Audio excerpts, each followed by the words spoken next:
And we're back, motherfuckers. Took a week off because I went to Jamaica. And it was well worth it. A much needed vacation. Did all kinds of shit there. Definitely a life experience that I'm glad I had. I talked about it a lot in this podcast. Like a lot. Jamaica, man. First half hour or so was just me bragging about all the shit I did trying to make Dalton jealous. But I don't think it worked out that way. You guys will see. What else did we talk about? We talked about the NBA free agency madness, all the fucking shit that's going on. Kawhi Leonard, DeMarcus fucking Cousins. I don't get that. I don't even know what to say there. I'm just gonna leave it at that. MLB All-Star Game, the Home Run Derby. Probably the only interesting thing I've ever seen in a baseball game ever. And then we pretty much broke down a lot of MMA drama. Kobe Covington taking shots at Nick Diaz taking shots at fucking everybody. The welterweight division, just how much of a fucking shit show it's at right now. Tyron, turning down fights for Till. Dana White trying to strip Kobe because he can't fight in September. Just crazy madness shit. And then I also talked about Nick Newell because he's fighting Tuesday on the Tuesday Night Contender Series. You guys don't know who Nick Newell is? Look him up. He's a fucking beast. And then we broke down Poirier versus Eddie. The three main fights on that card. It was Dustin Poirier versus Eddie Alvarez is the main event, of course. And then you got the co-main, which is Jeremy Stevens versus Jose Aldo. And then Joanna, my baby girl, Young Jacek, versus Tisha Torres. Pretty good fucking card if I don't say so myself. At least those three fucking cards those three fights are really good. But other than that, we bullshitted a lot. I'm going to say it's a little rusty on my end just because I took a week off. And, we're just going to work through it. Growing pains, right? I think it's important to have growing pains, just in general, with anything in life. That's the only way you get better. How does a fucking baby learn how to walk? It fucking falls, right? So that's my excuse as to why I'm uploading this podcast, because I still want everybody to see the good and the bad and how much we grow. So tune in. Preface with that. Call it what it is, half salt water, half fresh water. That's still a fucking ocean. I guarantee you sharks. Sharks. I'm going to tell you this. Sharks are IFRL. Gotta be wary.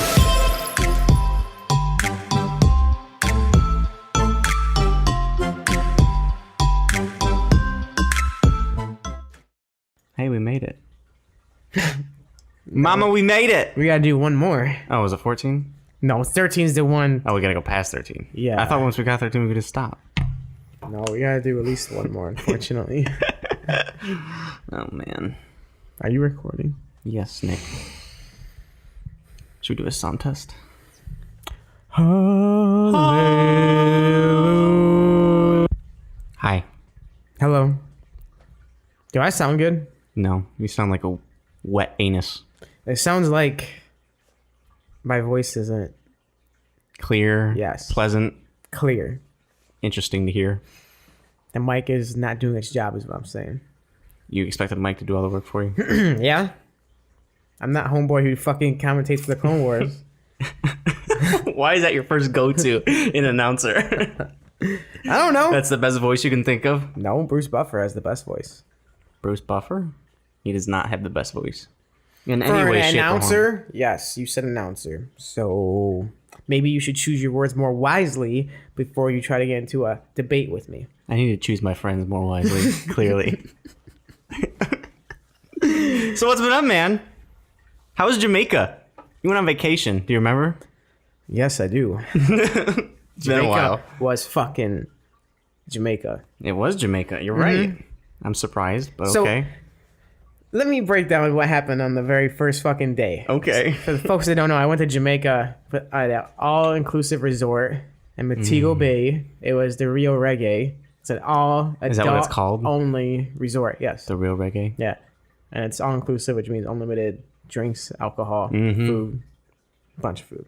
I thought I was getting fat. You are fat. Nope. I only gained 2 pounds out there somehow. I don't know how, but anyways, back on the first day. As soon as we fucking land and we're out waiting for our private bus guy, because we accidentally spent $100 more than we should have and got our own private charter bus to take us to the fucking hotel. Hotel's 2 miles away from the fancy, fucking huh? airport.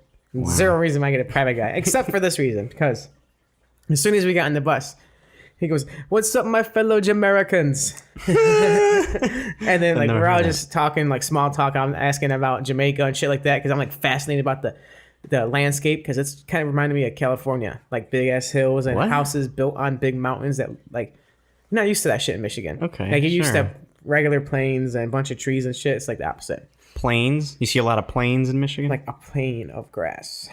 You know what I mean? okay. You know what I mean? Yeah. Anyways, 5 minutes into our conversation on the bus, he goes, "You guys need anything special?" Mm. And then everybody looked at each other and nobody was going to say anything. What? Yeah, because everyone was nervous. A little tentative. Yeah. Didn't They wanna ask for it? immediately went off like in my head, like ding, ding, ding, ding, here we go. And then I said, "Can we get some of Jamaicans' natural grass or some shit like that?" Jamaicans? And, yeah. And he goes, he's like, "You guys real Jamaicans," or some shit like that. and then Ethan was like, "Well, how much should we get?" And then I was like, "How much do you think it would be? We're here for a week." And he goes, 20 from you, 20 from you, 20 from you. Jeez. He's like, $80 should be enough. And we were like, okay, whatever, fuck it. We thought that like we didn't know how hard it would be to get weed again. This is Sure. the only opportunity. First opportunity is best opportunity. Yeah, so we literally gave him $80. He drove away from the resort, drove off to some random ass fucking side street, pulled over while there's still oncoming traffic on both ends. And the fucking roads in Jamaica, that's a different story. Anyways, I was fucking nervous as shit Why? because I was like, watch this be like a fucking undercover cop. It's a or some sting shit. operation. Yeah. Just catching as many pothead First Americans as they can. Fucking day in Jamaica. Bullshit. On the Jesus. land for 5 minutes and I'm in jail. That's what I was thinking. You're so paranoid. And he gets out of the bus and he just goes running. Like he's like fucking running. Like Okay, he's that's on the suspicious. clock. And we wait for a couple minutes and then I'm Snapchatting the whole thing. It's in my story. It's like Jamaica drug deal. And he starts running back with 4 cups of ice and these little shooters of drinks. Okay. And he goes, "Here you guys go. You like this? Do you like Bailey's?" It's just like Bailey's. I'm like, fuck, I don't like Bailey's, but okay, I'll drink it. And then we wait like 5 more minutes and he comes back out with a decent sized bag of weed. It's about like a quarter each. So it wasn't that bad. And it was fucking good. It was strong shit. Because they just grow their shit out in the sun. They don't Out in got to the front worry yard. about like a grow up or anything. You know what I mean? Just around the bushes. Right. So that was like the first Jamaican experience. And then we get to the fucking resort and quickly realize that it's gonna be fucking wild. Because we immediately started talking about the excursions that we were gonna do with the TripAdvisor. And we couldn't decide on any one thing, so we just bought 3 things. Jesus. Can't have one, have them all. The first thing that we bought was going to Rick's Cafe. That's an excursion. Yeah, it's in the grill. It's like 3 hours away from our resort. Jesus. And Rick's Cafe is where you can go cliff diving. It's like a world famous restaurant because it has like a really, really good view of the sun when it goes the sunrise and the sunfall and all that shit. The sun what? Sunfall? Okay. That's what I'm calling That's a it, saying. baby. Yep. Go on. And there was the cliff diving. Uh-huh. And then the second excursion that we did was the Luminous Lagoon. That sounds like a Scooby-Doo horror film. Dude, that's what I wanted to fucking do. The Luminous Lagoon is where saltwater Okay. and fresh water Okay. meet. Oh, well, They make a little baby. And they don't make a little baby, but they meet. okay. And in that water, the salt, fresh water combined, Wh- microorganisms grow. Okay. And in order to somehow survive from their predators, whenever they feel threatened, Yeah. they glow like blue and shit. Right? Like dark blue. Okay.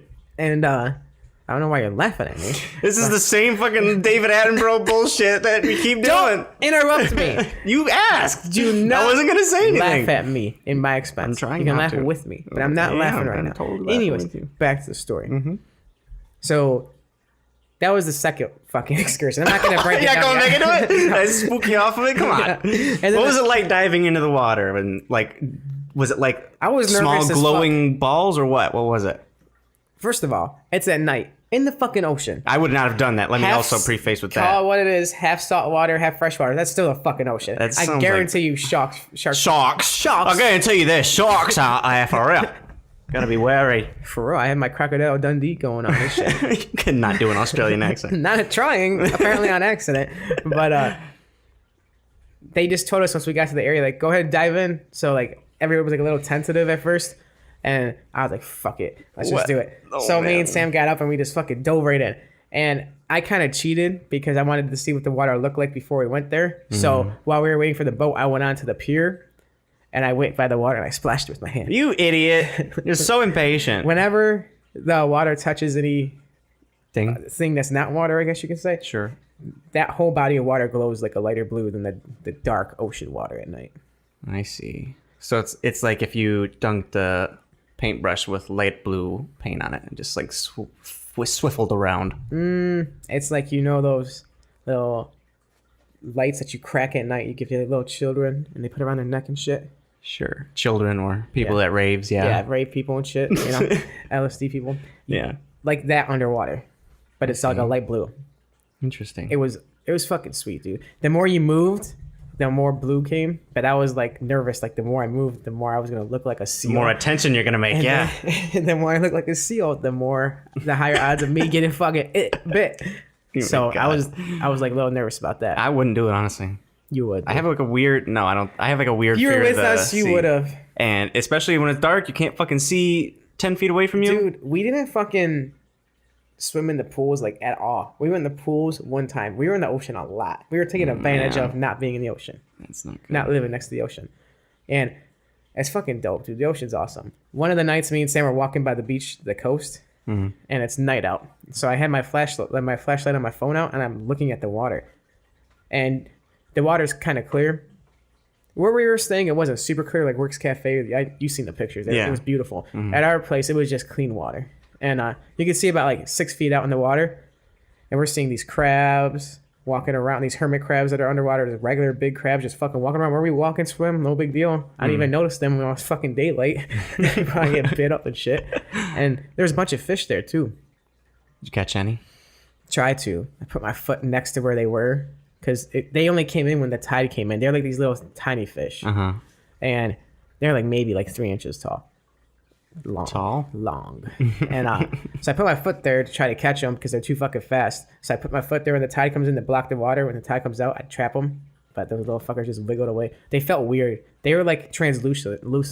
They didn't look like real fucking fish. Interesting.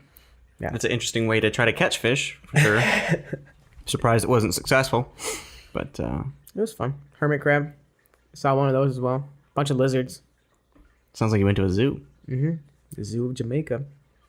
One thing I did notice big time on the trip to Rick's Cafe was how much poverty there is in Jamaica. Yep.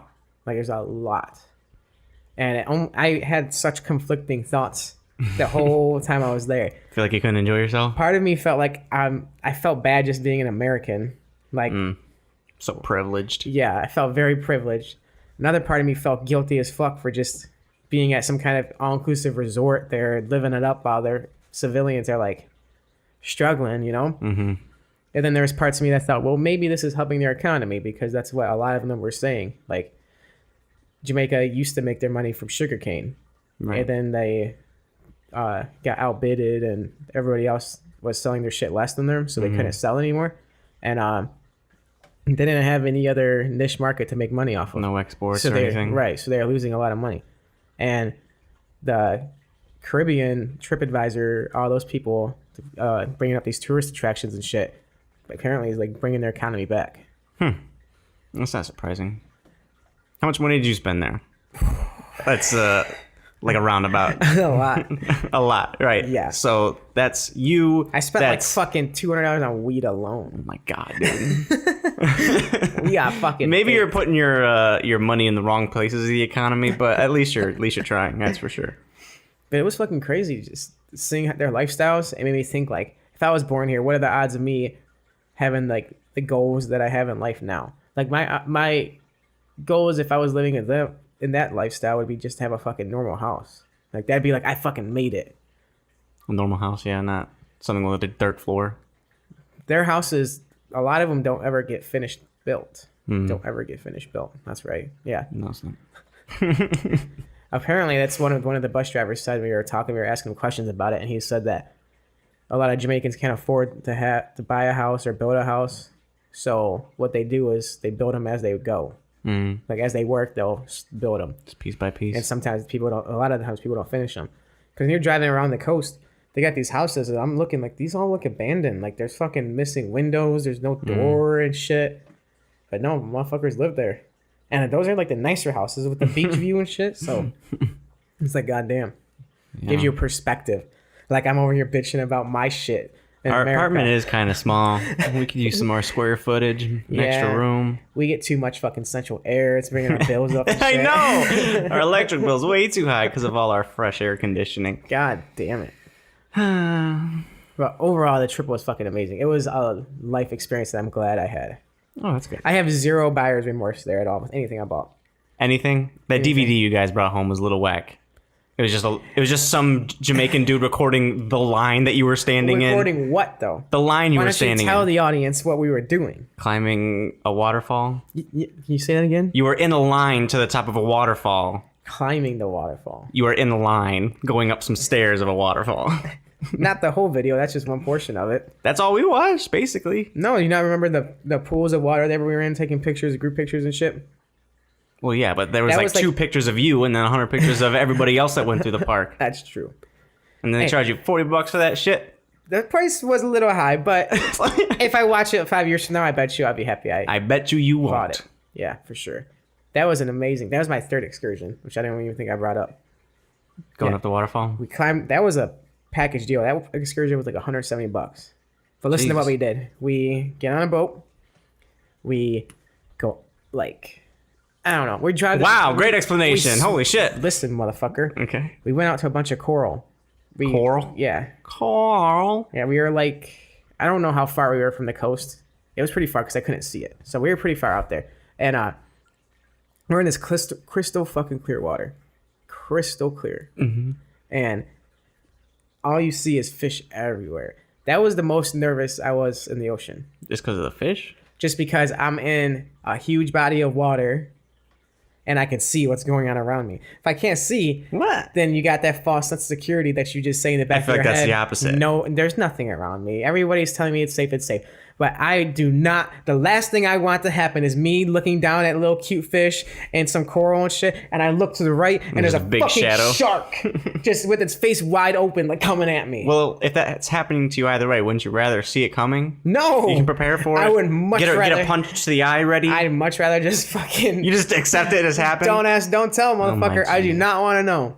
Do you want to see sort- that? Yeah, you can prepare for it. If you Prepare see it coming, how? punch it in the eye.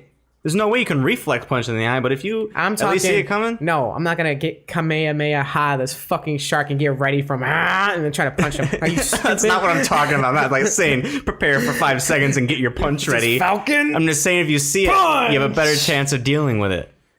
I'm talking like as soon as you turn, it's like right here. And his Well, mouth then you're is open. fucked either way. Yes. I'd rather be fucked It without doesn't. seeing It doesn't matter what color the water is, Nick. You're still gonna be fucked. It's gonna be jumping out at you. You'll see it. Back to the story. Okay, Sorry sure. about the shark tangent, people. Your tangents are ridiculous. We're swimming It's Shark Week, by near the way. I know it's dope. They were talking about it coming up in Jamaica. Good thing you didn't go that week. Like I was like, this is all lining up too much too soon. I don't know. I feel like there's some Final Destination shit's gonna happen. They should make a Final Destination movie where you get ate by animals. That'd be fucking slick. That They should sounds be like like Final Jurassic Park. Destination 19 or some shit. Watch Jaws. True. Anyway, they were saying that a lot of the Nemo fish were at the coral. So like, we're playing Finding Nemo, first person Find Nemo, blah blah blah. Like you get a fucking drink of the rum before they gave it to everybody else. Because for some reason they wouldn't let you drink rum at like 10 a.m. Assholes, right? How They dare should have they. let us drink. They let us drink after the waterfall. It's probably smart though. Now that I think about it, now that I said that out loud. Yeah. They made us wait till after we jumped off the huge body of water. Yeah. And it was amazing, dude. There was coral everywhere. We seen crabs just walking around on it, like 16 feet in the water. It wasn't that deep. The only thing that was kind of crazy was Zena's dumbass. I was like, oh my God, coral, I want to go touch it. So she was like trying to swim down and touch it with her hand. She didn't know that shit's sharp as fuck. Yeah.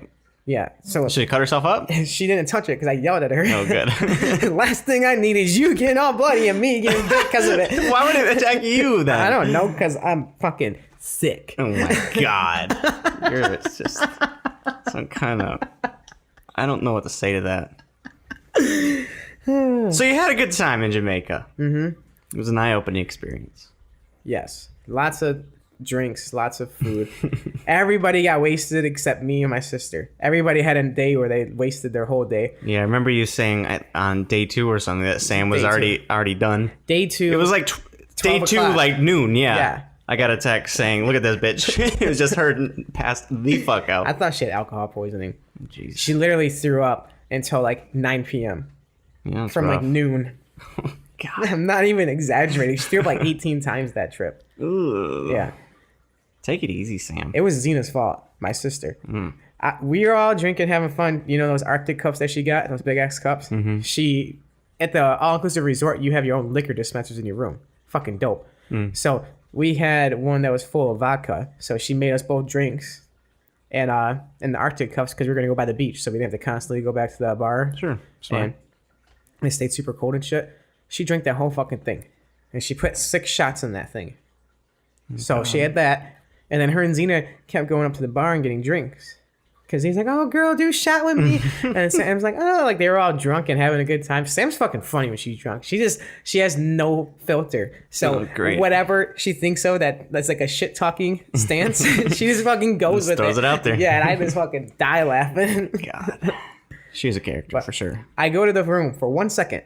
I go to the room for 1 fucking second to get our beach towels. I come back out and Zena's walking towards me. I'm like, oh my God, what the fuck? And she goes, so me and Sam went back to the bar. And I was like, what the fuck did you do to my girlfriend? And she goes, we had 2 shots. And she was fine. Then all of a sudden she sat down and now she's saying she's dizzy. And I'm like, oh my God. So I go over there and I look and Sam's just fucking over the side of the chair. No. Like this, a shit ton of fucking liquid coming out on the beach. The employees are there just laughing, go, get the doll out. It happens all the time. No problems, man. No problems, man. Get her into the room and she was fucking done that rest of that night. Jeez. And then their friend that came, he got fucking wasted on our excursion, like bad, throwing up, drooling like a fucking St. Bernard dog. Zena's analogy. boyfriend got wasted one night. And then it was hilarious because once all of them got wasted, Zena was like, she felt like she just won the game of life. Because she didn't get wasted? Yeah, because she was always telling me, she's like, I'm going to outlast you, Nick. I'm like, motherfucker, I'm your big brother. I will big brother you in anything. I don't care what it is. I will outlast you in it. I'll beat you in it. Even pregnancy. I'll figure out a way to beat you in that shit. You understand me? That's the kind of fucking mindset that I'm in, right? And once she realized that it was just the Marchwinskis left, she goes, see, Nick, I fucking told you I'd be the last one left. The Marchwinskis have it in our blood. It's in our fucking DNA. She's like high-fiving me and shit. I'm like, calm down, girl. Is celebrating your alcoholism. Yeah. Runs in the family. Yeah. It really does, though. Low-key. Doesn't seem very low-key. You guys seem pretty cheerful about it. Yeah, it was awesome. Fun trip. You got some gifts. I got Have you some even gifts. fucking used the one gift yet? The calendar? Yeah. Are you changing the dates? Yeah. It's currently set to the 20th. What's today? The 21st, because it's at my work, you fool. I'm not going to go to... It's Saturday. You gotta be ahead. You gotta be ahead of the game. On Friday, switch that shit to Monday so you come in knowing the date. That's dumb. But then I'll forget. That's dumb. I'm not doing that. No, you got me that calendar, which is great because it lets me keep track of the day. It's got these little cubes with it's each not of the like numbers on it. It's weird, though. It's not like your phone or your computer does it or anything like that. Shh. It's weird, though, because it's like a 6-sided square, right? Mm-hmm. There's 9 numbers. How does that work? So you just 6 and There's 9? there's a 1 on both of Turn them. the 6 upside down, it's a 9 now? Yes, actually. There's only that one number that you alter change. There's a 1 on both dice, there's a 0 on both dice, and somehow they finagle the rest of the numbers in there, but you gotta figure it out. It's a little complicated. I was like, this is 2 fucking cubes. Why am I struggling with this right now? I'm a grown-ass man. Probably on Jamaica time. That's what everybody... Jamaica time. That's what everybody said out there. They were like, you asked one of the employees there, what time is it? He goes, don't worry about what time it is. It's Jamaica time, man. Yeah, that's pretty good. Yeah, it was fucking dope. Everybody out there was chill as shit. Well, obviously, they're all high as shit. Yeah, and I feel like everybody that was at the resort, that was another mental thing I was going through. I thought it was like some Black Mirror shit. I'm like, why do these people look so fucking happy? Like they When clearly their setting is not right. I'm something like, to be happy about. Is this part of their job description? Do they have to act like it, or are they genuinely this happy? And then it hit me when I was watching. I forget his name. He was super skinny. I think he called him Skinny Legs or some shit. It was like one of his nicknames. Okay. I seen him on the dance floor during the entertainment hours. Because they would have like plays and shit. It's like adult time.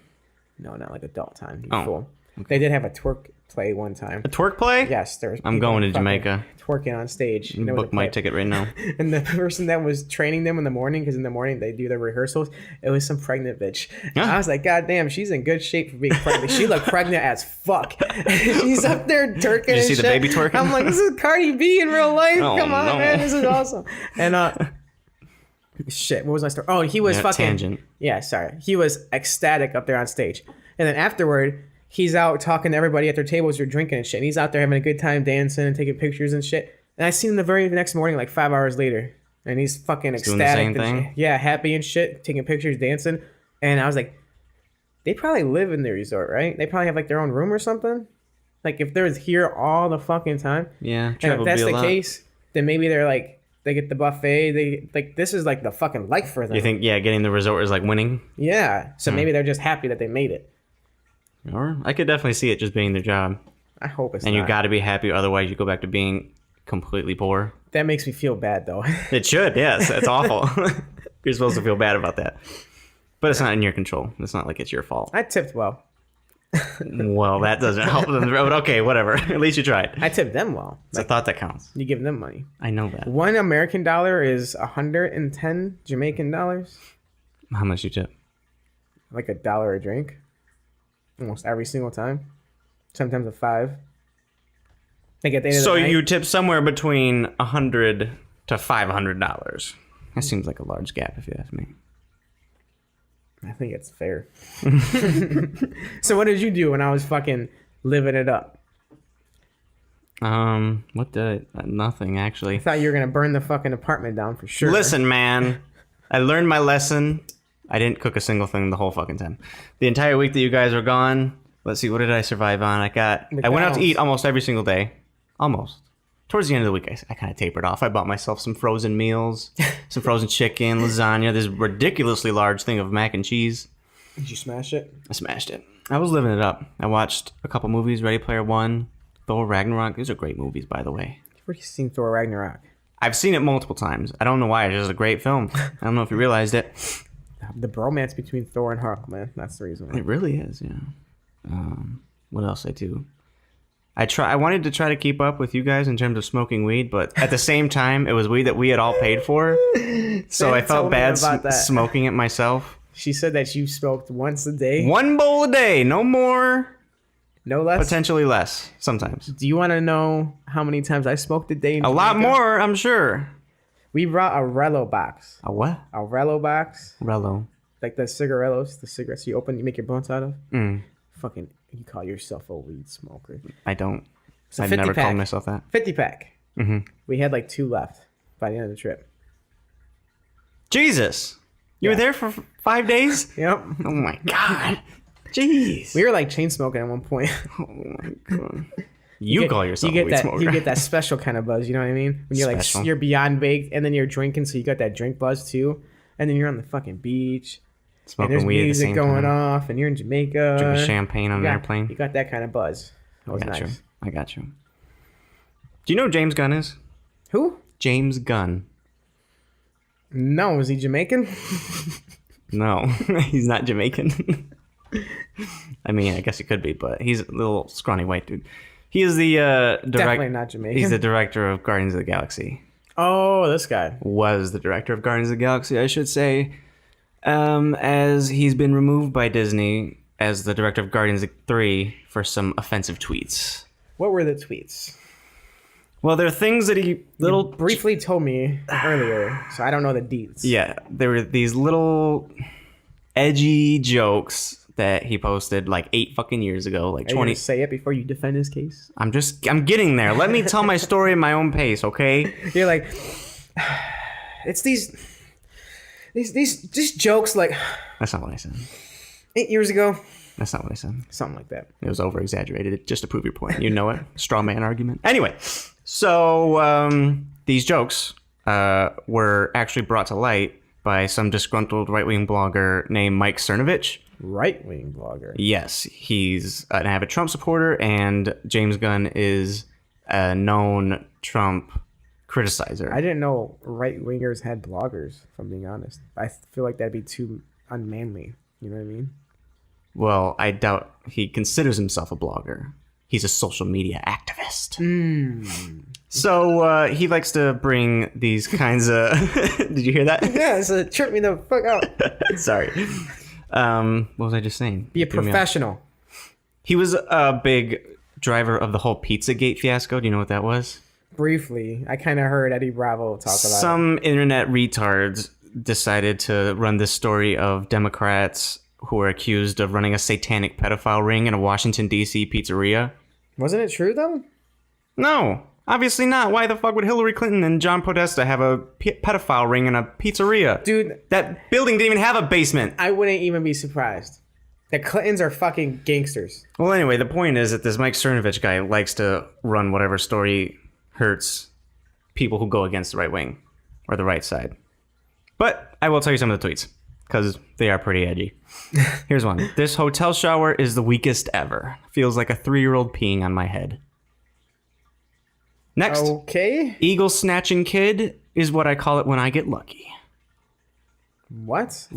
Eagle snatching kid is what I call it when I get lucky. It was a YouTube video. Eagle snatches kid. So he thinks and he's saying, he's lucky. He like grabs a little kid. Yeah. Does dirty. When he gets lucky. Up all night to get lucky. Jesus Christ, dude. And another one. 3 men and the baby they had sex with. Hashtag unromantic stories. 3 men and the baby I had sex with? Mm-hmm. Hashtag unromantic stories. Are any of these tweets related to anything funny? Like, are they making fun of a book or something? No, he's just kind of going off. Just randomly? Mm-hmm. Kind of sounds like a pedophile to me, dude. A quick Google search will find you the rest of the tweets. Some are extreme, some are ridiculous. They are all tasteless, but it's not indicative of the type of person that he is. How's not? He's explained it a lot that he was just trying to get a rise out of people. Just trying to post that shocking joke that everyone would like get up in arms about. Why? He's not a comedian. Not now. It was just fucking posting shit on Twitter 8 years ago. I don't see the any positive for him for that to happen. Well, if it blows up, why do you think they're gonna have him direct the next fucking movie? I mean, it was there the whole time. It was there before he got hired. But he said that he wants it to blow up as in some shocking, controversial tweet. And now it did, and now he doesn't have a fucking job. I mean, I guess so, yeah. So what? You've never said anything bad? Anything disrespectful? I've never tweeted any shit like that. I've never said I'm gonna have a little 3-year-old piss on my face, or me making it is fucking snatching up a little kid. I know that, but still. What I'm saying is, yeah, these are in poor taste, but these were 8 years ago. He's not the same person, and they were there beforehand. The only reason it's an issue now is because we're all fucking social justice police. There's no evidence to suggest that he's a fucking pedophile just because he makes these jokes. Why would he make these jokes if he is a pedophile? That's be the stupidest fucking thing to do. Because people are stupid. James Gunn, the director of Guardians of the Galaxy, is that stupid? When people think that they're untouchable, yeah, people are stupid. Here's a quote from Dave Bautista, who plays Drax. James Gunn is one of the most loving, caring, good-natured people I have ever met. He's gentle and kind and cares deeply for people and animals. He's made mistakes. We all have. I'm not okay with what's happening to him. Sounds like he's gentle. He's a great human. Sounds exactly like what a little kid would want. You know what I mean? Kind of like it. Taking Georgie. There's nothing gentle about it. Taking Georgie down the sewer, man. Trying to con him. There's a carnival down there. So you buying the story? I'm not buying the story, but this is what That's exactly what it sounds like. No. Let me finish. This is what I'll say. What do you mean let you finish? You were just mocking him for 2 minutes. Anybody who jokes about child molestation is not okay by me. I don't think that's a cool, funny joke. You can be edgy as fuck. You can talk about whatever the fuck you want. But for me personally, I'm just not about that. Okay, I think most people are not about that, yeah. So I think if you're consistently making tweets about it for however long he was doing it, I don't care how long it was or how long ago it was that it happened. I just think that you don't care? That's not a factor at all in someone's personality or who they are? How you said people change, I don't think just because you changed doesn't justify it. Doesn't justify talking. Like I said, I don't know if he did it, but There's no reason to suggest that he It's did. why would he bring it up like that in the first place, though? To make the jokes. That is what he described it as. Those don't sound like jokes to me. Just me personally, I think that that's just shitty. So Do you think it deserves to get him off his job? When he's done a great job so far? If you tweeted that at your job and you had a good job and you're... If I tweeted it 8 years ago before I got hired? Yeah. If you get That's fired... bullshit. I think that's bullshit. don't When has that ever mattered? There's people who have said way worse things, guarantee it, probably in public, but they keep their jobs. Really? Name one example. I don't know. Anybody that I'm saying before Twitter was a thing. Oh, for sure. All of a sudden, I'll agree with that, it. but that doesn't make it okay. No, it doesn't. But if there are worse scenarios, why this guy? Because he's making child molestation jokes. He's That's not. why. He was. Anyway, And he neither got here caught. nor there. I don't personally agree with it. I agree with it. Even though he makes a great fucking movie, I don't think that just because you make a great movie, you should keep your job. That's what I think. I don't care how good you are at any fucking job. If you do something that would fire anybody else, then you should get fired too. I don't think it would be. I don't think it's a fireable offense. How about you try it? Do it now, and then 8 years from now, wherever you're working, just bring them up. Well, that wouldn't. What would that prove? Let's challenge this, Dalton. Let's make a little challenge. I'm not. What exactly are you trying to prove, though? If you get fired or not from your job, I'm not hate saying your own it. tweets. I'm not saying whether it is or isn't a thing. I'm saying it shouldn't be a thing. I'm saying I don't think that should be a fireable offense. I don't think that it is. Let's prove the facto. Okay. Yeah. I still think he should get fired, but Well, it did. I think that he should be looked into. That's what I think. Looked into. Yeah. See if he's got any CIA style. child porn folders on his computer. Yeah, and if he does, then for real, fuck that guy. Sounds ridiculous to me. Sounds like you got some weird ass folders in your desktop to You me. can check him if you want. Anything else about James Gunn? Mm-mm. So, can you explain the MLB All-Star Game to me? What? Can you explain it to me? What do you mean? Because I watched you watch the game the other day when I came home from work. Not work. Anyways, came home and you're watching the, what's it called? The Home Run Derby. Mm-hmm. And it was, I'm not going to lie, it was kind of interesting. What do you mean? What? Are you shocked? You seem surprised. Yeah, because normally baseball is fucking horrible. Every second of the game is terrible. I can't watch it. It hurts my fucking soul. I feel like I'm wasting my life. You sound so close-minded. The baseball All-Star Game is often overlooked because a lot of people just find it boring in American sports. But this year, in Washington, D.C., Bryce Harper, who plays for the Washington Nationals, brought the fucking house down at the Home Run Derby. He was down like 18-9. He got like bam, bam, bam, 9 in a row to finish it out. I heard that they were breaking the rules How? because the ball didn't technically hit the ground or technically didn't go over to the I don't know what it's called when you consider it a home run before Over the they wall. threw the next pitch. Like I think you have to wait. It didn't matter. He had 20 fucking seconds left. Right, but that's the point. Like you can't just throw as many balls as you want just because you're running out of time. I don't know if that's true, but I don't know if that's just haters hating, but that's what like I've seen. That sounds like it.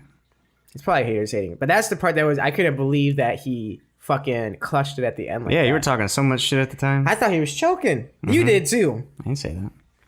You fucking meant you thought it. Every time I said he's choking, you're like, yep. I wouldn't necessarily call it choking. He's not exactly doing well this Crumbled season. He's under batting the like pressure. he's batting like 214 in the season, so it's not like he's doing well. So is it really considered choking if you continue to not do well? How the fuck is he in the All-Star game if he's doing that shitty? It's home ballpark. Fan voting. That's Oh, how. it's just like NHL. It's fan voting. I think that's most sports. Maybe not NBA. At least this year, because that was they had the whole captain thing. Right, but I think they voted for the in. captains. They voted the players in. You sure? To the All-Star game, and then the captains picked. Chose out of the pool. Yeah, that's how NHL does it at least.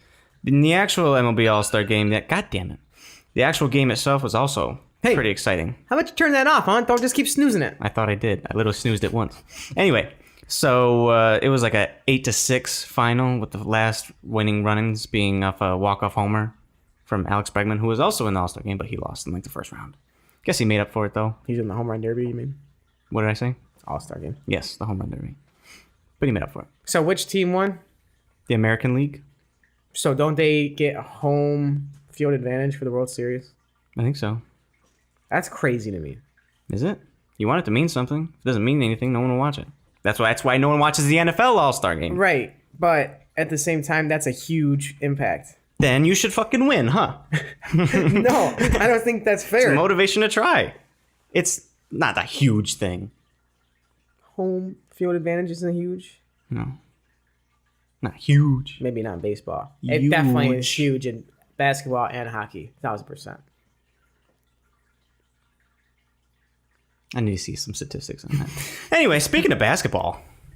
No, we only agreed to talk about the All-Star game. What? You don't want to talk about any basketball? Oh, shit. I thought you said baseball. My bad. I'm high. Go on. What did I say? Speaking of basketball. What? You need to fix your ears, man.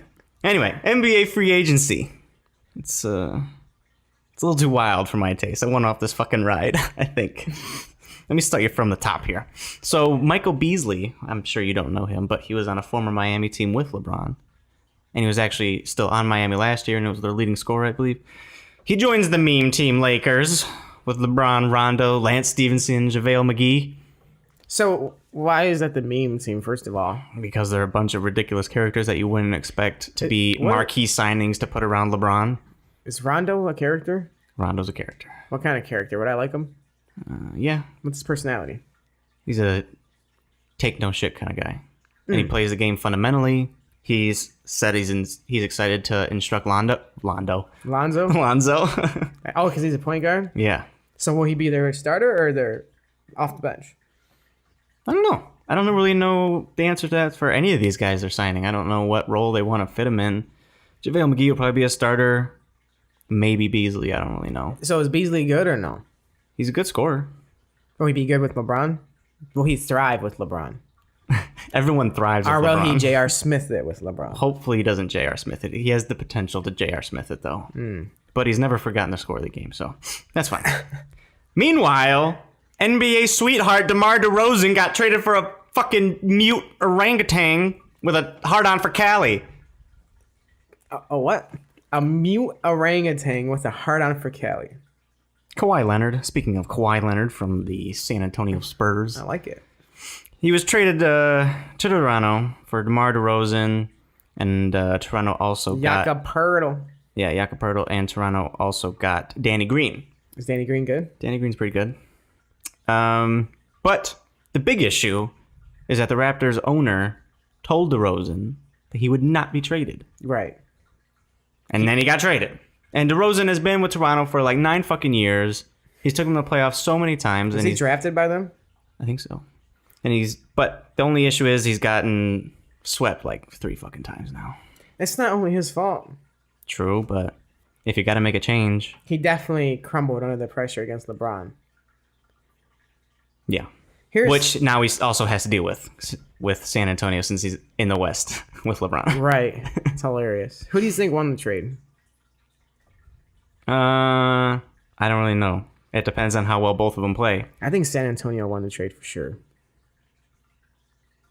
Well, what did San Antonio do? They got rid of a top 5 superstar. Who did not want to play with them anymore, who was leaving them next year no matter what. So they potentially could have gotten nothing for him. True. And they also gave up Danny Green, who was a good, serviceable 3-and-D type player. Jakob Poeltl's good, though, isn't he?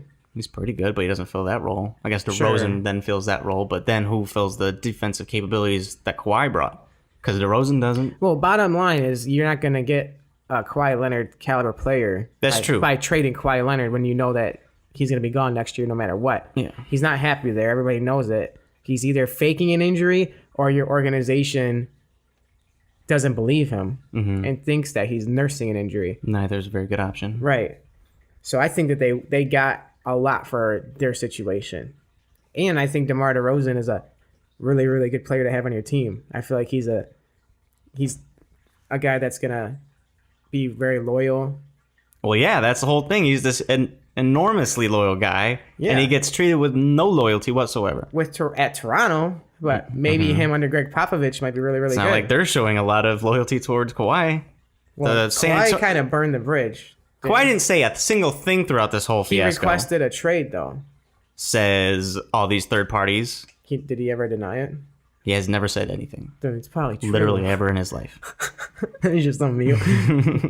I'm just serious so I won't get fined. He doesn't even say that.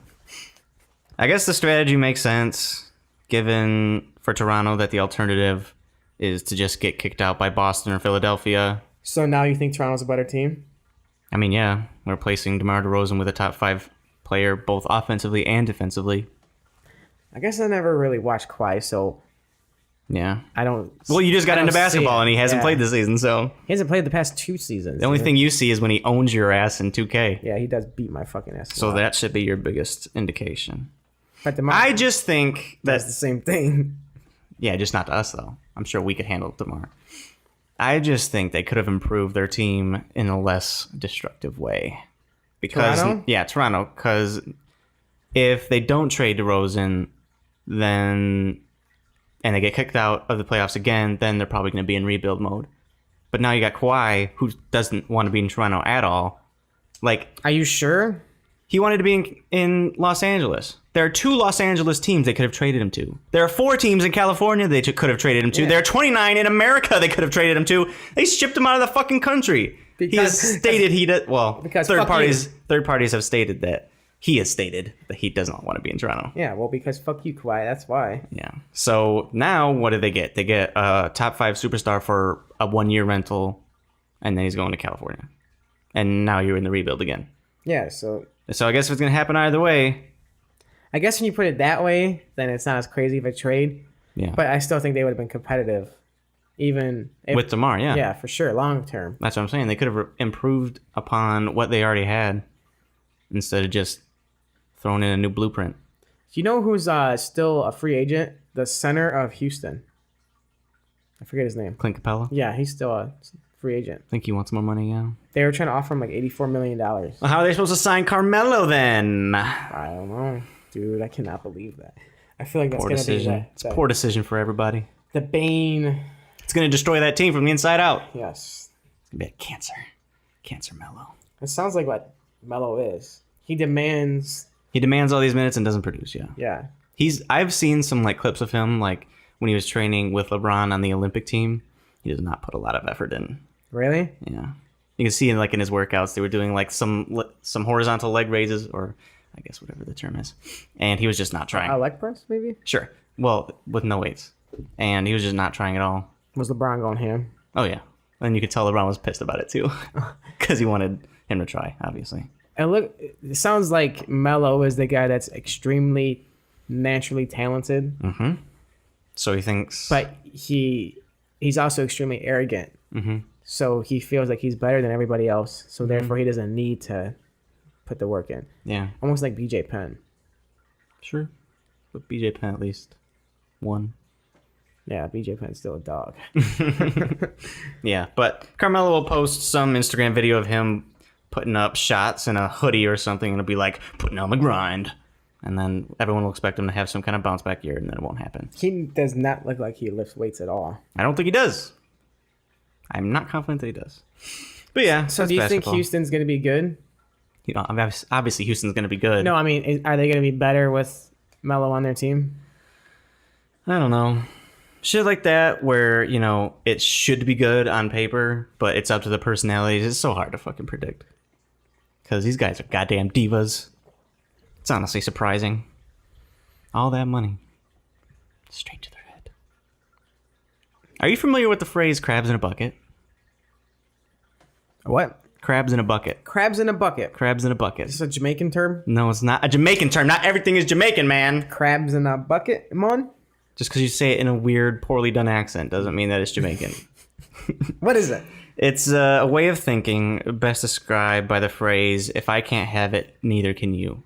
The metaphor refers to a bucket full of live crabs, some of which could easily escape, but other crabs pull them back down to prevent any of them getting out, Oh, shit. ensuring the Is group's that real? collective demise. Yeah, it's like crab mentality, I think. If I can't have it, nobody can. They just drag them down. I had no idea crabs did that. That's fucked up. That's Mellow? No. What? Is that mellow? No, it was just a definition I wrote down. I just thought it was really interesting. I'd heard the phrase crabs in a buck before. I think it was a Vince Staples song. But I did not know that was a thing either. Good to know. I'm glad you took Just the throwing time that to out write there. that down. If you want to make any connections to it, that's fine. It was like the first thing I wrote down On your during little my notes? during my alone time. I was like, I guess I'll do some research while I'm just sitting here doing nothing. Oh, crabs in a buck. That's pretty cool. Just wanted to Jesus throw that out Christ, there. dude. Well, so have you heard anything about Kobe Covington talking shit to Nick Diaz? Oh my god. I feel like there's this ridiculous shit talking sphere going around where everyone's just shit talking each other. I can't tell if anyone really means it, Well, if they're being genuine, or if everyone's literally just trying to get a rise for marketing. let me explain how all this shit went down. We started from the top. Mm-hmm. Okay. So after DC knocked out Stipe Miocic, You don't have to say it that in way. the first round. don't have to say it Dalton, that way at all. I'm not sure if you. I don't remember Forgot. which of us picked there, so personal stakes aside.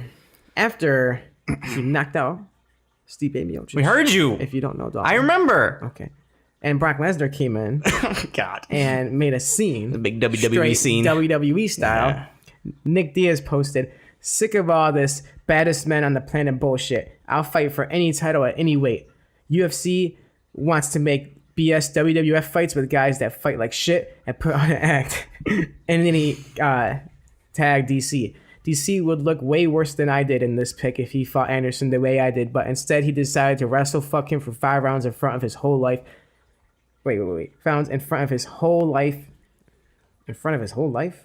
Clearly, Nick may have been on some substances at this time. And still almost got finished off in the last round with Silva only having 2 or 3 weeks notice. Hold up. Pause. So he is saying it's bullshit that UFC is making these non-entertaining, or they're focusing on entertainment instead of, fighting shit. And then he's talking shit to DC about not doing the entertainment victory. He is talking about the UFC promoting entertainment outside of the fights, opposed to entertainment within the fights. He's sick of the UFC trying to promote WWE drama Instead of just good fights. instead of good fights. Yeah, there's a difference. And there. so then he's talking shit to DC about not making good fights. Mm-hmm. Okay. And then he says, "At Dana White should give me this fight instead of Dick Chest Brock Lesnar's cheating ass." Dick chest. Hashtag don't be scared, homie. Nothing personal. I love DC, but I don't like what he does, constantly embarrass him in the sport. I started doing MMA because of it. Because it's not WWF. And I've never put on a act. Dude, this is hard to read. Let me do it. And I don't know if Here. it's because of me. Give it. Or because of Nick Diaz. It sounds like I got like a 3rd grade reading level right now. I started doing MMA. It's not WWF, and I've never put on a BS act in my life. I'm sure fans would like to see a real fight at Nick Diaz Academy. Ayo, he sponsored this little gem. I see DC commented on here. Yeah, Big yeah. Nick, what's up, my dude? We good? NorCal, bro. Bay Area. You good, my brother? Oh, shit. That's Didn't hilarious. acknowledge it at all. DC does not give a fuck anymore, and I love it. It's so perfect. Why should he? That is an act from Nick Diaz, right? I don't think it's an act. I think Nick Diaz legitimately got pissed off because he hates that drama fake bullshit. I guess. But the only reason he's stating it publicly is because he wants that fucking attention. Sure. And I bet you the UFC would look into a fight between DC and No. Diaz. Do I want to see that fight? Talk about a wrestle fuck.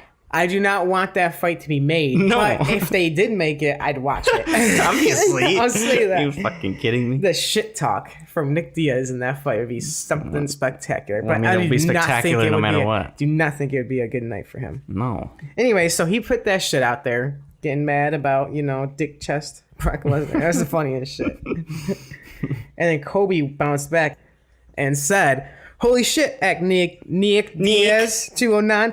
I didn't know you could tweet from prison." Damn. Watch your mouth when you're speaking about the natty goat.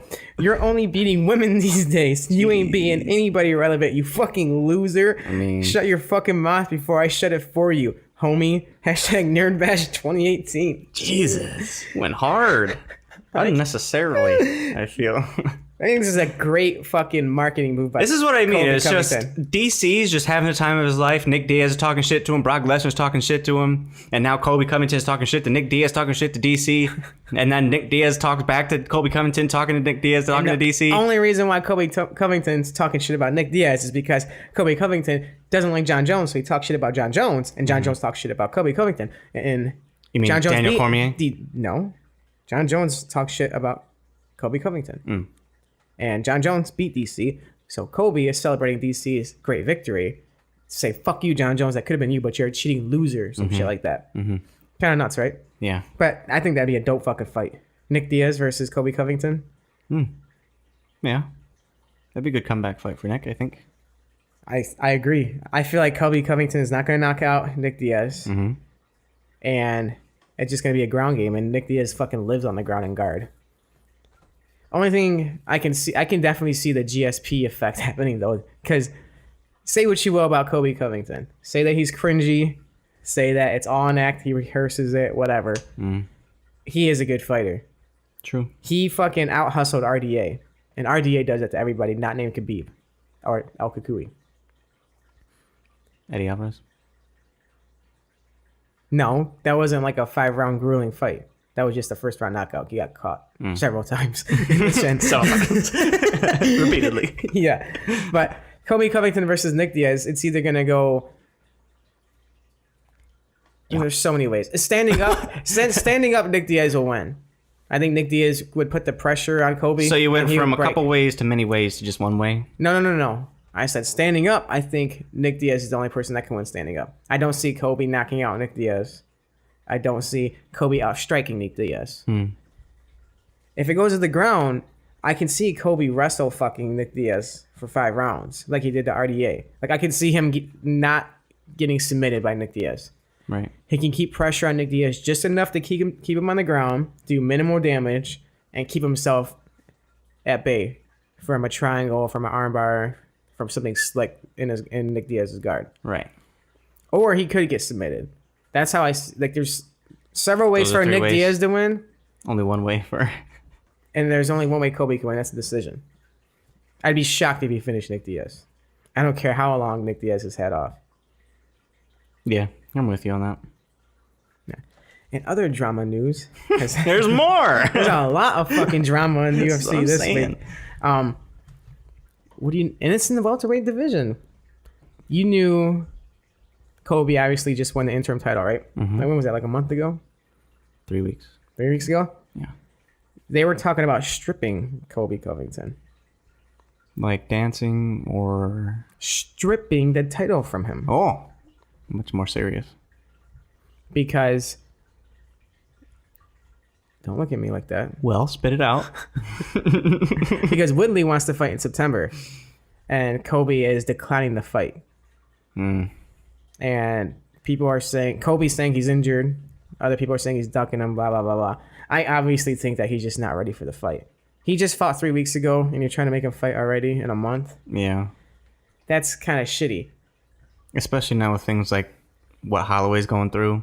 Like, he Right. just now said that he's starting to feel better, and he almost fucking fought. Yeah, that's scary. That's just a scary thought.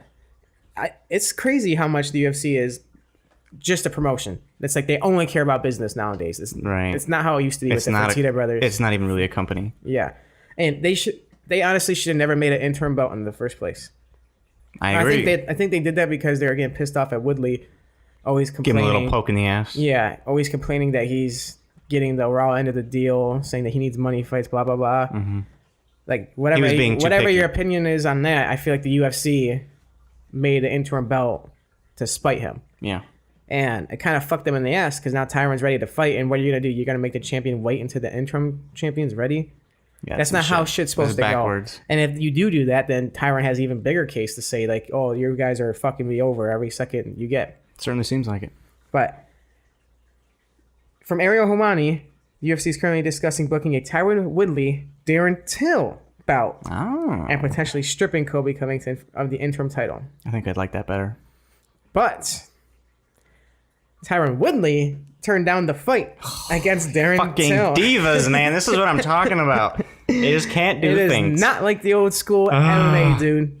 And Tyron Woodley said, "Who is Darren Till?" Last I heard, he was the guy that missed weight, It's true. saying he's not worthy.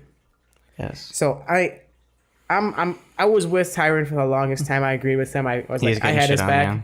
But now it's just like, what the fuck, dude? Right. Fight somebody. You haven't fought in how long? It's like somehow both sides are in the wrong here.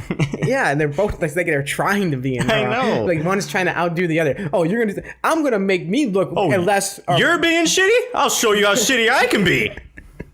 Pretty much. Like Darren Till said that he accepted the fight, and they told him that Tyron declined it. Of course, who knows if that's even true. Well, then All this Tyron came out fucking and said, hearsay. "Who is Darren Till?" So I was Right, pretty so- much saying it's true. Pretty confirming, yeah.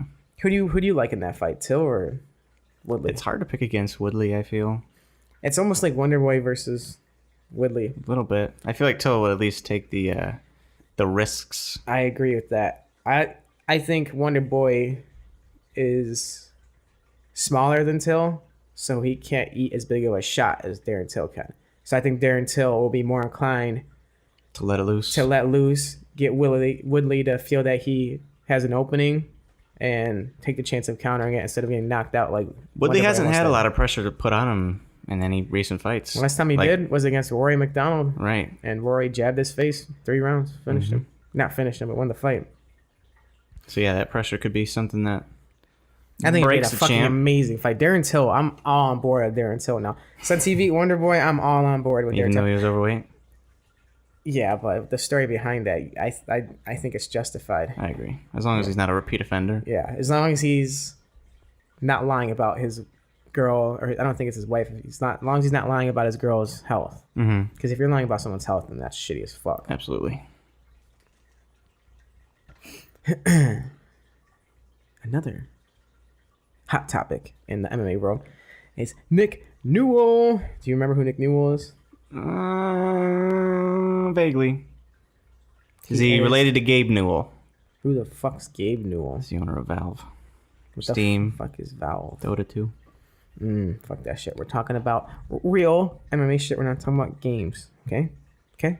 Guess you say it less condescendingly. Nick Newell Uh-huh. is fighting this Tuesday on the Tuesday Contender Series. Ah. If you don't remember, he has one arm. Oh! The other arm's missing. I remember. Mm-hmm. Okay. Oh, it's up to like half his forearm. Right. And he was the former World Series of Fighting champion. Which is incredible. Yes, he's 14-1. The only fight he's ever lost was to Justin Gaethje. So it just shows you that he's like a pretty Top tier. elite Yeah. fighter, especially for only having one arm. Are you fucking serious, Seriously. dude? He's fighting. For the longest time, they don't tell you who they're fucking fighting in the Tuesday Night Contender Series. So I was like, Well, they're not really anybody, right? I don't really know who the fuck. How am I gonna look up this other fighter? I don't know shit about him. Blah blah blah. Well, that's not and the I point, finally, literally before this podcast, I looked it up. They finally released that he's facing Alex Muniz. Does that help you at all? Nope, he's 4-0. I have never heard of him. Well, that's what I mean. Like with this contender series, it's like this is their chance to show you. You're Yeah. not able to go back and It's the new Ultimate Fighter. Right. It's like what's popular now for MMA TV easily show. accessible. But if Nick Newell wins, he's gonna get his UFC contract. That would be insane. Yeah, he'll be the first ever amputee in the UFC. Professional fighter. Yes. Huh. And he might do okay in the UFC. I don't think he'll be a champion. I don't think he's beating the likes of Conor McGregor. He could probably still do Khabib. better than like the Sage Northcuts of the He'd probably UFC. fuck Sage up Yeah. for sure. So definitely above average. Here's the thing: Justin Gaethje, since he's gotten in the UFC, he's had 1 win and 3 losses. So you think he was just a flash in the pan? No, I think that's based off of his fighting style. I think everybody knows Justin Gaethje only has one fighting style, and they've figured out how to beat him in his game of chess. It's pretty And easily exploitable. And he hasn't changed it. Well, how many fights has he had in the UFC now? I think 3. And he's going up against some pretty... He's 1 and 2. He beat Michael Johnson. He lost to Eddie Alvarez, and then he lost to Dustin Poirier. And then he was supposed to fight L.I. Quinta, who I thought would destroy Justin Gaethje because he's a very calculated fighter. L pulled out because I think he wasn't making enough money for the fight because L's just that guy. He's like, if he thinks he's getting fucked over, he's just like, fuck you, man. I'm out. And I forget homeboy's name that agreed to fight him. Do you remember offhand? Fuck. It's not a new hernia. It's another calculated striker. I think he might win. That being said, speaking of UFC fights. What? Were we talking about something? Wasn't that a tangent? Yeah, but we were talking about Nick Newell, but that's what I wanted to fucking talk about. Oh, okay. Well, fuck you, Nick Newell. No, not fuck you, Nick Newell. I hope Nick Newell wins No, on fucking Tuesday. you're getting no get love that UFC contract. Nick Newell giving no love from Nick Martwinsky. I do not see him getting into the top 8 of the lightweight division. He might break the top 10. Yeah. I think that's the ceiling. Yes, I do not see him getting in the top 5. Yeah. But what I was going to say, before you really interrupted me. You really interrupted fucking yourself. Jackass. Speaking of people who have fought Justin Gaethje, Uh-huh. July 28th, next Saturday, Eddie Alvarez is facing Dustin Poirier. Hey, they both did. Yes, they both won. Okay. Did you know that they fought before? I feel like I do. Do you know what happened in that fight? Eddie Alvarez took him down TKO. No. You could not have been more It wrong. was a complete guess. Next time, just say you don't know, guy. Okay? No, I'd rather guess. If I get it right, great. If I don't, oh well. Same result. Damn it, Dalton. What do you expect, man? I got all these other sports I got to keep track of for The you. first fight, Dustin almost finished Eddie in the first round. Okay. It was a fucking barn burning stand-up war. The fans are going fucking crazy. They're both swinging the fences. Can you describe the metaphor barn burning? burning. Like, what does that come from? I don't know what it comes from, but when you see a barn burning, that's pretty intense, right? Wow, look at that fight. Yeah. Mm-hmm. Makes sense. Thank you. Dustin almost finished Eddie Alvarez. Mm-hmm. Eddie, the warrior that he is, the dog in him, came back and he started clipping Dustin. Okay. The fight went to the ground. Which is what I said. No. And? You said Eddie took Dustin to the ground and finished him TKO. So it went to the ground. It went to the ground. And? Dustin tried to get up. Okay. Eddie kneed Dustin in the head Oh. while both hands were down. Okay, so kind of close to what I said. Yes. Did he go now down? Now that I think about it. It's pretty close. Yes, he dropped him. There you go. But it was an illegal knee. Okay. So Herb Dean stopped the fight, and Dustin Gets the... he didn't get the okay from the doctor to continue fighting because he was concussed. Does that make him the winner? It was a disqualification. DQ? Yeah. Since that fight, I'll take that as being correct. Dustin has been saying that at first he thought Eddie didn't do it on purpose, but Eddie has been talking shit to Dustin, saying that he knew he was wilting and he knew that like the tides of the fight were turning and he was going to slowly finish Dustin. And Dustin took offense to that. So he's thinking that it was a veteran move by Eddie to hit him in the head with a knee because he knew that it was an opportunity for them to stop the fight and he wouldn't get knocked out. So they're both pretty much saying that I was winning that fight. I was going to win that. And you know I was going to win that. So that's why you did that or blah, blah, blah. Or that's why that happened, yeah. Yeah. And That doesn't... Eddie Alvarez doesn't strike me as a guy to do that, personally. me either. But it's interesting that they both are starting to talk shit to each other. It's making that fight even more interesting. Yeah. And Dustin has been trying to fight Eddie since that fight for the longest time. Mm-hmm. Like, Eddie was rewarded for that because he got Justin Gaethje after that. Dustin had to do a couple extra fights to get back onto Eddie's level. Right. Like, they were going to give Eddie a title shot potentially if he accepted it short term when Tony got injured. Things like that. So Dustin was all pissed off. He finished Justin Gaethje. He goes, I beat the guy that Eddie beat. I'm fucking fighting Eddie. And, gotcha, yeah. And he's fucking, now they're finally fighting. Running it back. That's the main event. Okay. When is this? I don't think we stated which... I said next Saturday, July 28th. I must have completely tuned you out. Okay, go on. I'm not surprised. The co-main event is Jose Aldo versus Jeremy Stevens. It's another really, really good fight. I remember... Was it a Conor McGregor Aldo fight where Stevens got the who the fuck is that guy treatment? I don't think Conor was fighting Aldo then. I think that was after that. Was it at Conor Eddie? Yes. I got you. Okay. It would have been funny if it was during that fight and now he's fighting I Aldo. am. I'm the hardest hitting 145er. Who the fuck is that guy? Such a great response. Jeremy Stevens had the best comeback for that though. You know who I am. It took a year, but the Instagram pic of him and Conor's mom together, that's a fucking perfect comeback for It's that a shit. long con. Yeah. So Aldo is finally coming back after losing to Holloway back to back. Yeah. So this is his first test to see if Otto is still there and Max Holloway is just a dog. And Conor McGregor's also just a dog. Conor McGregor had one of the once in a million fucking chance of that happening. Are you Just flash serious? in the That face. shit will never happen again. Exactly. Ever. It doesn't have to. You're He's right. never gonna fight I cannot again. believe that shit happened. Connor's that his fucking story is a movie. Mm-hmm. It really is. It is. It's called The Notorious. I haven't watched it. I need to watch it. It's probably not good. Let's have a gravity bong session after this and watch the fight and watch the show. Okay. And well, anyways, back to Otto. It's to prove that it's either he is a flash in the pan of what he used to be, or Or he's if still those a dog. guys are just so good. Yeah, or he's still a dog. He just can't beat people named Holloway or McGregor. I hope that's the case. It very well could be. I mean, But- when he lost to Conor, he bounced back and beat Frankie Edgar. In pretty convincing fashion. Yes. And Frankie also looked good too, so it's Yes. not like Frankie was just sucking it up. So it's very plausible that Max Holloway just fucking he's beast. that guy. He's Yep. that motherfucker that just exhausts you. He's like Nate Diaz on steroids, but not on steroids. Maybe that's not like Everybody's the, on maybe that's steroids. not like the best. Shouldn't put it that fucking way. term Yeah. to use as an example. And then the only other fight worth mentioning is Joanna Jędrzejczyk versus Tisha Torres. Surprised you undersold that so much. It's a very interesting fight for Joanna. That's for damn sure. What does Tisha Torres bring that Joanna hasn't faced before? Nothing. Exactly. Tisha Torres is a mini Claudia Gadelha. Love of my life, by the way.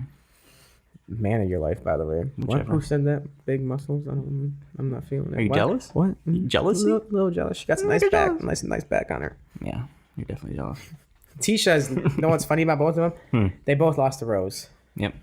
But Tisha's beat Rose once. Joanna hasn't. Ayo. Okay. So she has that going for her.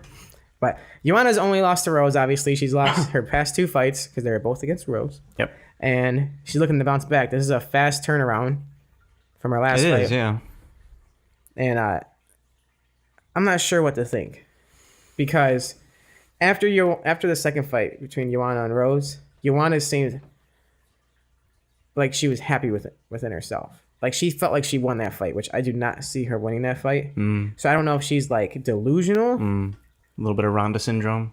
It's either that or she's just happy within herself that she had a competitive fight, that she bounced back and she beat, or she Maybe it's like overcame her fears within her head, maybe that she's not good enough to compete anymore, because she definitely competed in that fight. Yeah. It wasn't like a huge landslide win for Rose. It was still a close fight, but I give the nod to Rose. you remember how the Beast treated his win against Ngannou, Ngannou. he hated it. Yeah, how he hated it just because he didn't perform how he wanted to.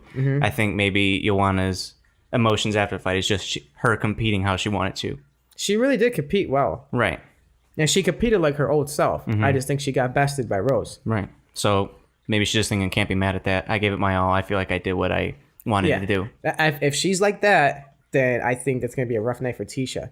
But if she's coming in here thinking that she is the uncrowned champion and that she really won that fight, Right. And she just got screwed over or something. and she got screwed over and she doesn't have to work on anything else, that she just got a good game plan, then Could be a rude awakening. yes.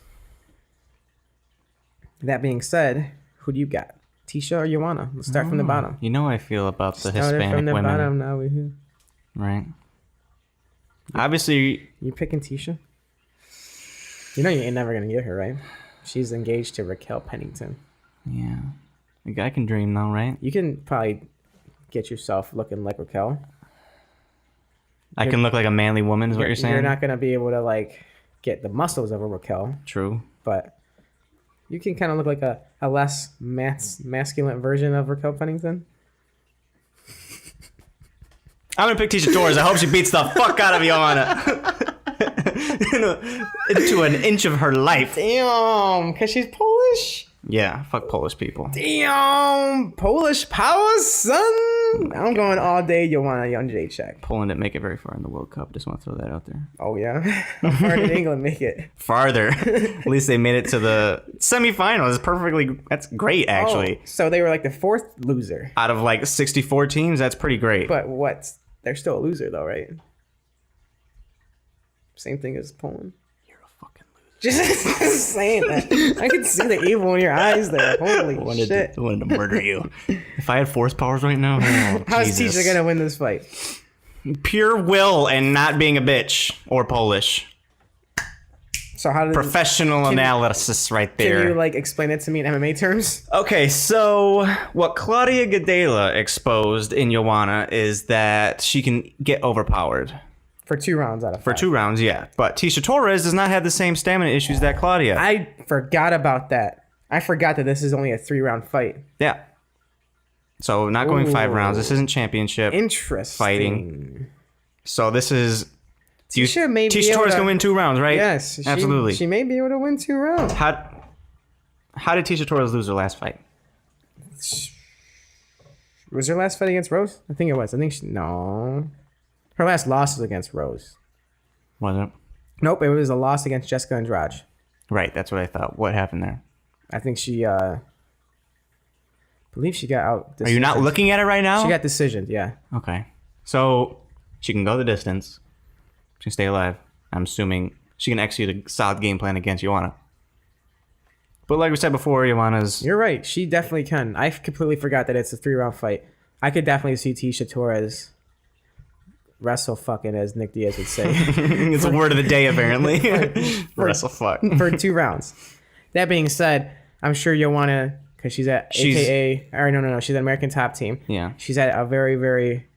She can definitely train for it, and she's faced it before. Her coaches are going to train her for a 3-round fight opposed to a 5-round fight. I think they're going to emphasize that she needs to make sure she's not going to be taken down and lose rounds early on. Let's not be too passive or anything. Right. Because when she was against Gadelha, she definitely seemed like she was like waiting out the storm. That was very smart for her to do, though. True. Because she fucking, she made Claudia bust her Gas low out. She in the countered first it. 2 rounds. Yeah. So, okay, you got Tisha, I got Joanna. I can see Joanna. Just piecing her up. I hope Joanna bounces back. Looks better than ever. Last night took Second a round, L, and the night before knockout. that. Whatever. It's not gonna last night took your L, but tonight I bounced. Okay, well, you lose twice in a row. It's the night before that as well. Jose Aldo versus Jeremy Stevens. Same thing. The Heathen. We already talked about that one, dummy. Don't go back. Don't change the subject. going Same up. thing happened to him. 2 lost 2. See if he can bounce it back. That's bounce back season, motherfucker. Bounce back. This is I a get to bounce pick back this fight time, card. and I'm picking Aldo. I'll take the Heathen. So I'm getting the underdog in every single fight then? Probably. Well, you get to pick the main event, but I can see Aldo submitting Stevens. True. I can see him dropping Stevens and submitting him. Guillotine style. Real naked choke. Guillotine so. Yeah, sorry, I burped there. I see. It's a double quarter pounder with cheese that came out. You have a lot of shame in you, don't you? Don't judge me. If you didn't say anything, no one would judge you. But now, well, you're basically asking for it. How do you got Stevens? Well, yes, if you're picking Aldo, I do have Stevens. Who do you think will win? Not who you have Aldo? to pick. You think Aldo's gonna win? Sure, I think Stevens he has the potential to put him on the floor. He has the potential to put anyone on the floor. Exactly. As he would probably put He it. literally broke. Fuck, I forget his name. I'm high. Don't fucking judge me. The dude from Team Alpha Male, Okay. Josh Emmett. He literally broke his orbital bone with one fucking like big ass elbow. I feel like your orbital bones are pretty sensitive, to be frank. Big ass bone, dude. If you're going to break something in your face, it's probably going to be an orbital bone. It was sketchy because he threw illegal shots before and the ref didn't see it, so it kind of fucked Josh Emmett. That's Josh neither Emmett probably didn't see it either. here nor there. Due to his orbital But- bone getting broken. Jeremy Stevens could fucking hit super hard. Yeah.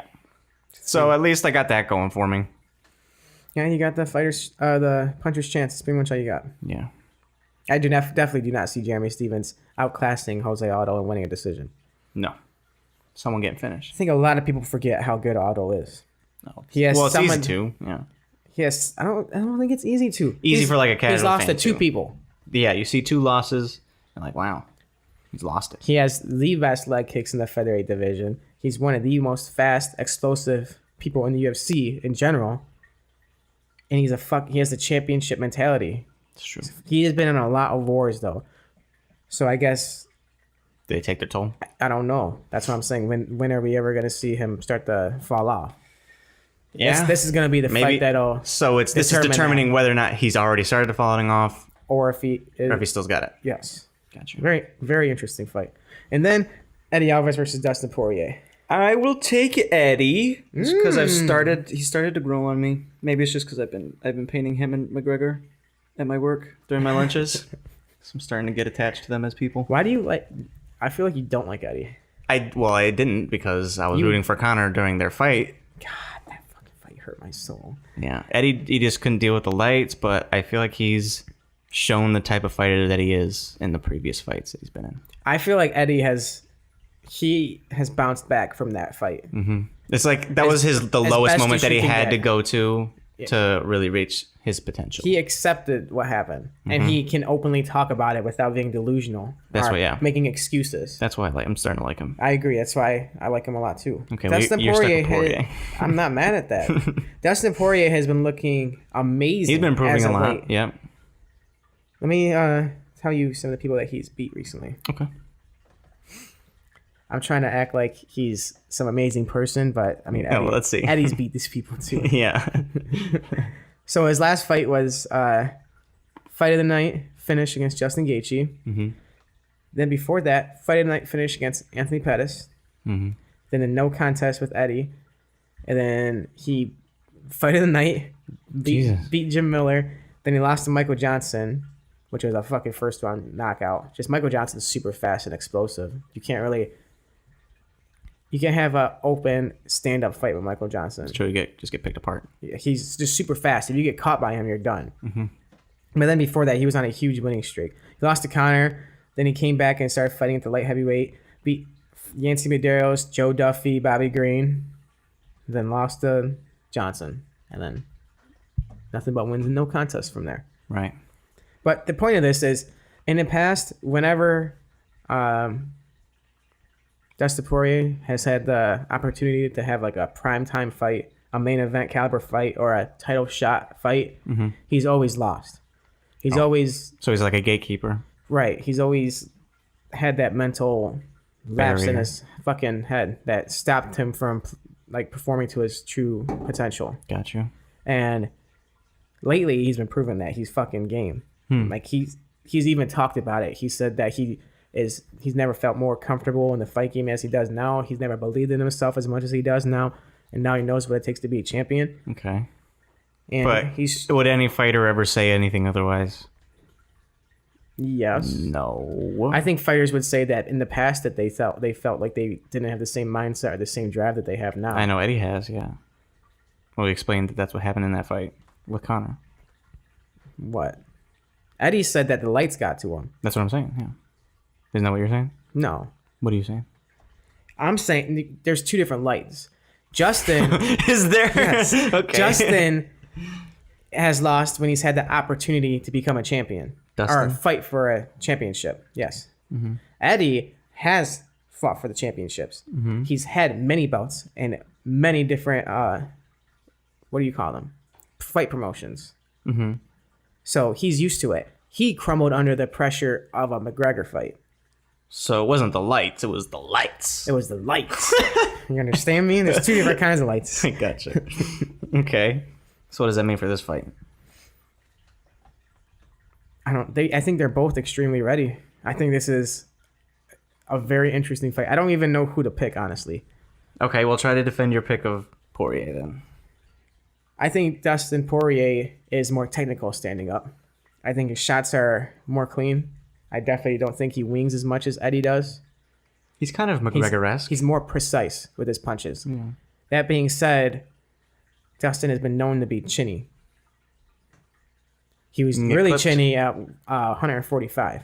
At 155, he got a better chin on him, but he still got knocked out by Michael Johnson, and he almost got finished by Eddie. At the same time, Eddie gets dropped all the fucking time. The only difference is Eddie is he's used to it. Right, he gets up. He's a dog. He gets up other than Conor McGregor. Even then, he got up like four Right, he had times. to get knocked down 4 times. Right. Yeah.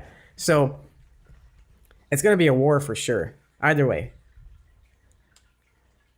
The way I see Dustin winning this fight is either he can win a decision. He can really win a decision in this fight. Or he can finish him. But Eddie can win those ways too. Right.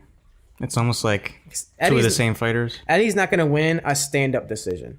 If Eddie wins a decision, he's going to implement his wrestling game as well and take Dustin down a few times. Which he should. You're absolutely right. He should. Is he going to do that? I don't know. They both don't like each other, so their emotions are there. Yeah, but Poirier is nothing like it's not going to compare to Conor McGregor, and that was the same thing he had to do against Conor. To take him down, but he didn't because of the lights. Now he's only got the lights. Yeah, not but the lights. it's not. So he should be able to execute that game plan. Yeah, but I don't think he's gonna have that game plan. You don't think so? He's gonna try to fight him? I don't think Eddie is gonna try to wrestle fuck Dustin Poirier because I feel We like don't have to use the word wrestle fuck. You can kind of wrestle someone and beat them up at the same time. motherfucker. Word of the day, okay? I'm allowed to say as many times as I want. Okay. Second of all, Eddie, I feel, thinks that his striking's better than Dustin's. So to prove a point, he will stand up and strike with him. I hate that so much. It's an ego thing, dude. That's John Jones in a nutshell. I hate it. Oh, DC, you're gonna out hustle me. You're gonna outwork me. Okay, I'm gonna outwork you. I'm gonna out hustle you. Oh, Chael Sonnen, you're gonna try to wrestle fuck me and take me down. Oh, I'll wrestle fuck you and I'll finish you on the ground. Is this similar to you, Brett, or the Chance lyric you're on where he says, I can beat you at your own job? Yeah, It's I the fucking same love thing. that shit, dude. Chance the Rapper's the homie. Literally just started saying that nonstop today. So I definitely think egos are gonna be involved in this fight, Okay. and this is a first fight in a while that I don't know. I legitimately don't know. Is it? Yes. How do you see this fight going? I don't know. I just want Eddie to win. I'd hoped I could skate by with that bit of analysis. Dalton Johnston's MMA breakdown hour. I'm hoping that it goes the way that Eddie is planning it. I hope that game plan gets executed. That's what I'd like to see, and that's what I What think game will plan are you talking about? where he has a good combination of Oh, the wrestling. non-ego game plan. the non-ego game plan. Yeah, not the wrestle fucking, not the ego. Somewhere nice in between. I want a nice ego wrestle fuck sandwich. Gotcha. Eddie Alvarez by Ego wrestle fuck sandwich. Yes, you heard it here first. That's man. what would be an abbreviation for that? Ego. Wrestle fuck. WF. EWF. Ego wrestle fuck. What was the last word? I don't remember. What the fuck? Ego wrestle fuck. Sandwich. Sandwich. EWFS. Oofs. There you go. Eddie Alvarez by Oofs. Jesus Christ. That was awful. That was just as good as fucking Martin's MMA breakdowns. It's true. Oh, I think he's gonna win because he has a lot of tattoos and they look worn down, so he's gone through some shit in his life. Right. He got those tattoos at a young age. He knew he had a tough childhood. You respect those man. kind of things. Well, we're back, motherfuckers. Yeah. This professional MMA breakdown is something you guys have surely missed, I'm sure. I took a week off. Is this? It's technically been 2 weeks. Yeah, I we think. have taken 2 weeks, huh? Just by the Well, way. We deserved it. We've been working hard. You were the only one that got a vacation. I just didn't record the podcast. I recorded videos and shit. I kept our business running. When I say we, You say mean me? me. Yeah. You should be happy at my expense. Are you serious? What? If you were a good friend, I would never. If you were a good friend, you'd be like, Nick, I'm happy you went on. You should be happy at my expense. I've never heard that. I never want to hear it again. And I should be happy that you got a bunch of fucking alone time away from me and Sam. Thank fucking God. I feel That's the like- only good part, honestly. I feel like that would have been a nice little break for you. Are you jealous? No, I would lose my mind if I was here by myself. There were a lot of times where I was like sitting in the dark apartment looking out the window like, hello, darkness, my old friend. It happens when you're alone for too long. It's true.